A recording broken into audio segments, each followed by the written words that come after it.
Good morning. Good morning. Have a nice day. হুম, আজকে ব্রেকফাস্টে খেলাম গোলা রুটি গুড় দিয়ে। এটা আটার গোলা রুটি। এত সফট বানায়। আমার শাশুড়ি মা আবার গোলা রুটিটা খুব ভালো বানায়। আর খেতেও খুব ভালো হয়, খুব সফট হয়। আর তারপরে চলে গেলাম রান্নাঘরে। আজকে একটু রান্না করছি। কিছুই না, পালং শাকটা আমি করছি। আর এসে শাশুড়ি মা সব করবেন। কিন্তু বাবা মা অ্যাকচুয়ালি বেরিয়েছে। ব্যাংকে গেছে দুজন। তাই মাকে বললাম তো আমি রান্নাটা শুরু করি। কিছুটা এগিয়ে রাখি, তারপর বাকিটা না হয় তুমি এসে করো। তো আমি ওই জন্য পালং শাকটা বসিয়ে দিলাম। আর প্রিন্সের ভাতটাও বসিয়ে দিলাম।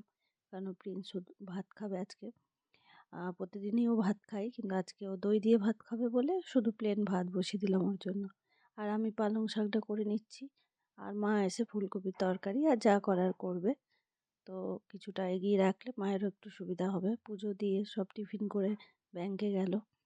তারপরে আমি স্নান টান সেরে একটু রোদে বসলাম। এখন বেশ রোদটা নিতে ভালো লাগে। আর যেহেতু আমার ভিটামিন ডিটা একটু কম, তাই ডাক্তারও বলেছে একটু রোদটা মাঝে মাঝে নিতে। আর এখনকার ডিজিটাল যুগ, দেখুন শাশুড়ি মাও মোবাইল ঘাঁটছে, এদিকে শ্বশুরমশাইও মোবাইল ঘাঁটছে।